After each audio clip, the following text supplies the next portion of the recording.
Welcome back to the GSMC Sports Podcast brought to you by the GSMC Sports Network. We just wrapped up talking about the Chargers' decision to hire Jim Harbaugh as their next head coach. Now, on the flip side of that, that means there is a vacancy at coach with one of the most premier college football programs in the nation.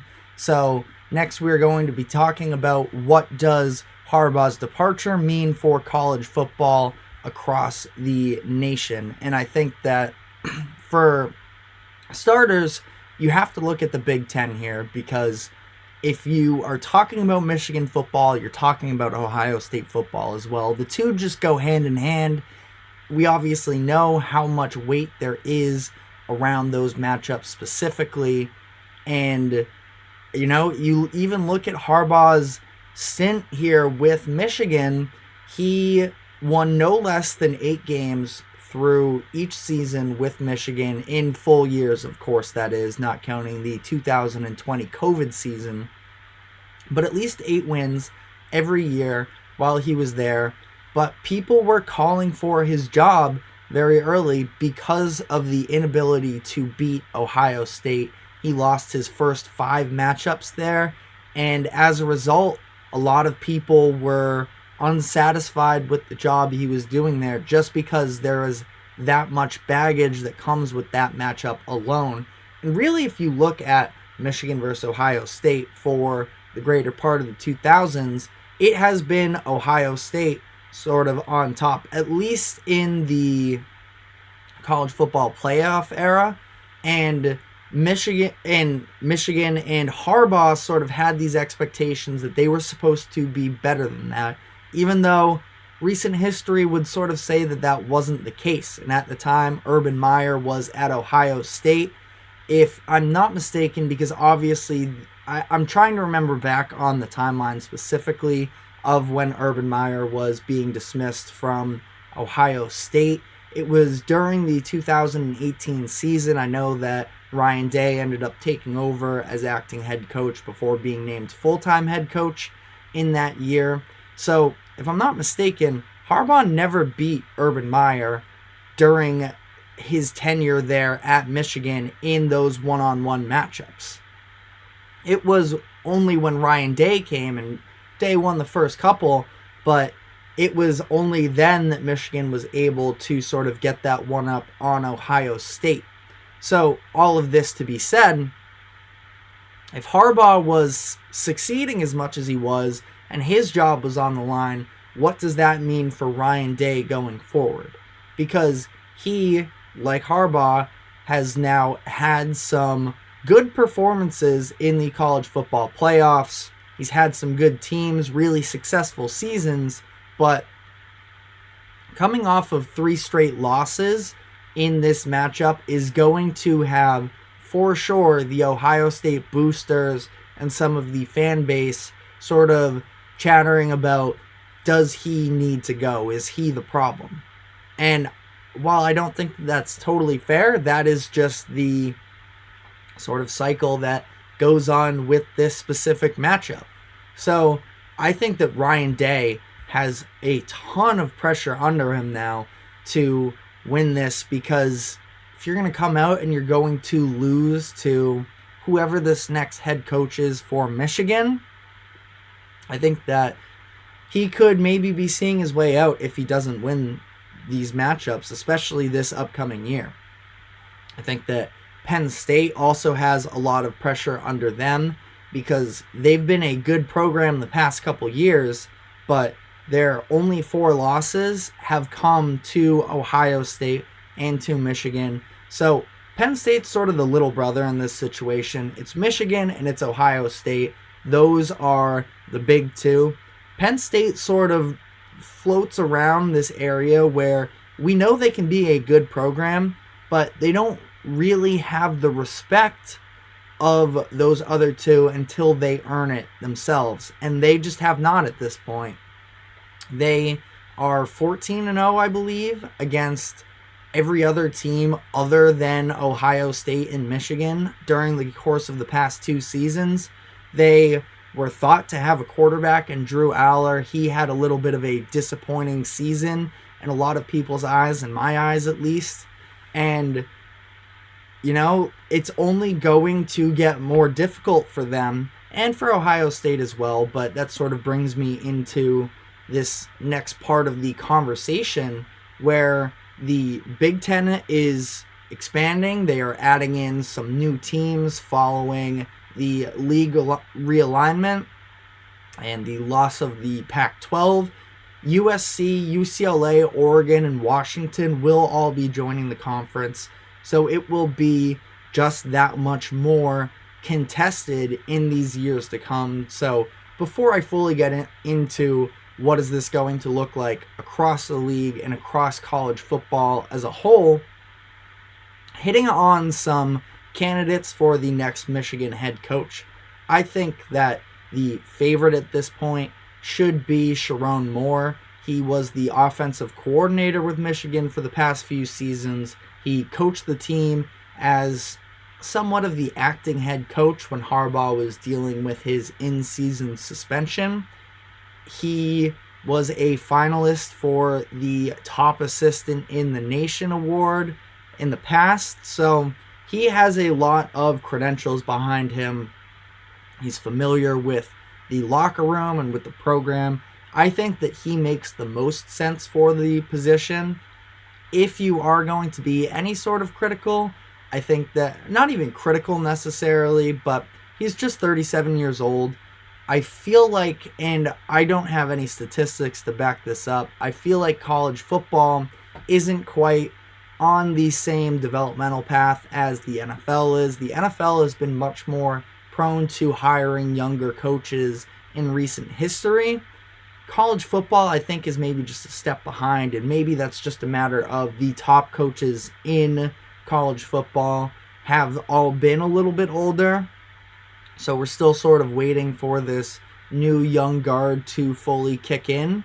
But if there were any concern, it would potentially be that. In my opinion, I think that we're talking about college football here, where all of the athletes are no older really than 23 years old. They're early 20s, unless, obviously it was prolonged a little bit with the COVID year and the red shirts that you had, especially some of the quarterback prospects from this year, reaching up to that 24, 25 years old. But in general, these are young kids as it is.